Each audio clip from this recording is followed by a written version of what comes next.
Jackie Brown, I love that. I remember it came out Christmas Day, 97. And I remember it leading up to it because that was the first one. At that point, I had been obsessed with Pulp Fiction and Reservoir Dogs. So that was the first one that was an event.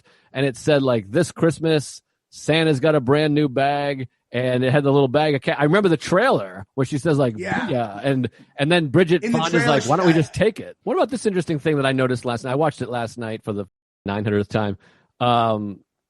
The opening sequence, I thought this, speaking of thematic things, is the opening scene, you know, of course, which is mirroring The Graduate. The Graduate, yeah. So she's on the escalator, and the escalator's just pulling her through life. It's whatever background. She's not doing anything. She's just kind of following the escalator.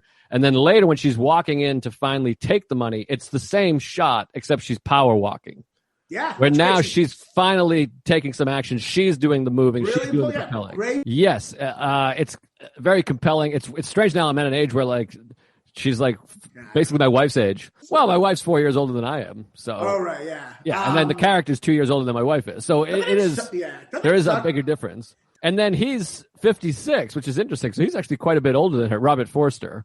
But I love the scene towards the end. We'll jump around a little bit because I took a bunch of notes because I was like, oh man, this is great and that's great. But I love, speaking of him being older and just done and whatever, the whole thing of, I love that he takes all the teeth out of Odell. Odell is supposed to be this like badass guy, and he shoots Chris Tucker, who obviously would be Kevin Hart if they made it now. Yeah. And he's this guy, he's supposed to be this badass guy and all these things. And in the end, he's like, anything you want to say to me before we go in there? And Robert Forster is just completely unfazed. Of course, he knows that they're all in there. He's completely lying to Odell. And he's just not nervous, completely unfazed, doesn't give a shit. And part of that is because he's been through it a million times. He's had way tougher people.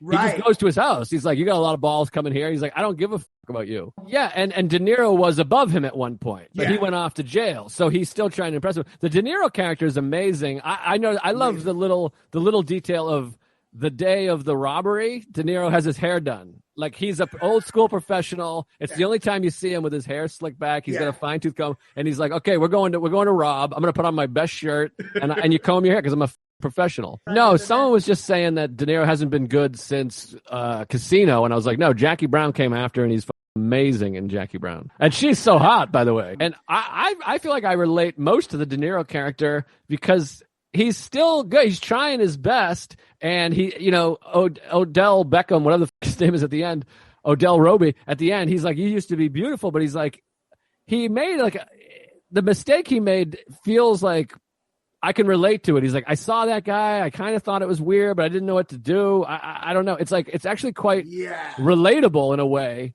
I actually relate to that scene too. I actually get satisfaction from that murder where she's just because it feels like she's basically a bully in that scene. Oh yeah, like I've been in that feeling where I fucked up, I'm mad at myself, and somebody's just needling you, and it's I actually find it. I know it sounds psychotic, but I actually find it satisfying when he pulls up the gun and he's like, "See, I feel that way all the time, not in a relationship, but with social media and club managers and all that stuff of like, how do you like that?"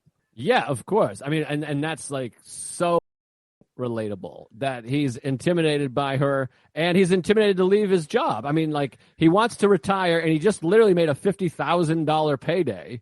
So he was obviously feels like he was set up to retire. And the fact that he's like, I just decided I'm going to retire. He gets 50 grand and now has this opportunity. And you could tell he's still not he's going to keep working. And in contrast, by the way, racially, the black woman is the one that wins. She's the winner, and everyone else is the loser. Yeah, I mean, there you go. I took some fun little notes that I thought were interesting. Yeah. One that I never noticed before, maybe I should have, is when he's first sitting at the second time Odell's visiting Max Cherry, and he asks her name, and he says Brown, Jackie Brown. Which he says it like Bond, James Bond, and he's a bail bondsman. So that's fun. Oh. I mean, certainly, if you say Brown, Jackie Brown, same initials also. Yeah, you're right. I mean, it feels like you can't not know that you're doing Bond, James Bond, Brown, Jackie Brown. I don't know that he purposely was like, and it's a bail bondsman, James Bond. That might have just been. Yeah. Well, this one I thought was interesting, too, last night that I noticed. Is he says at the beginning, the first time he visits Max, he says, where can I put my ash? And he said, you can use that cup. And he does a mug in the cup. And then when Jackie Brown is sitting at his desk later in the movie, there's an ashtray sitting there. So at some point he went out and got an ashtray. And there's a second thing like that. He comes out of the bathroom. Max comes out of the bathroom, and Odell says, I didn't hear you. He says, which is from Jurassic Park, which he's in that scene with Newman. That's exactly. Yeah. So now it's his turn. But also he says, I didn't hear you wash your hands.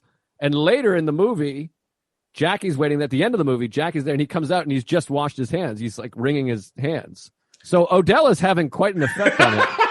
He went out and bought an ashtray, and he started washing his hands. So Odell has, but it's interesting because he's having a little effect on him in that he's going to wash his hands and buys an ashtray.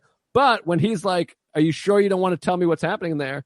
He's not affected by that. Like the death stuff, he's not affected by. Right. But the little things, and Odell is a cool black guy, and he's trying to get Jackie Brown. So maybe he's subtly taking in this advice from the cool black guy. Yeah, he's trying to impress Jackie, so he's like, this could be a way. But also, Michael J. Fox is amazing in that. Michael J. Fox is amazing in that movie. My one complaint is about his like crackhead girl. She's a little much in the scene where she's like doing like wacky shit. She's like, oh, okay. Like it's a little like, all right. I don't know. I love the character. I love when they're out to eat. I love all those details. Yeah. I love the sunglasses and the way he finds the cocaine is great. And he's like, what's this? I think the whole thing is executed so well. I think he's so good. Yeah. Well, to me, that's interesting. He's just classic cop. He's got the sunglasses, the leather coat, and he's talking like this. He's chewing the gum. He's like, I don't know. I think he's cop. That's his thing. I guess. What do you want, Batman? Yeah, I guess so. Well, I'm still torn on Pulp Fiction, Jackie Brown. I mean, like, again, it's very difficult. Ultimately, because here's how I look at it. Like, if I could only watch one of these movies again in my life, it would be Pulp Fiction. I'm kidding. So it's funner. I mean, it's like someone that likes fucking I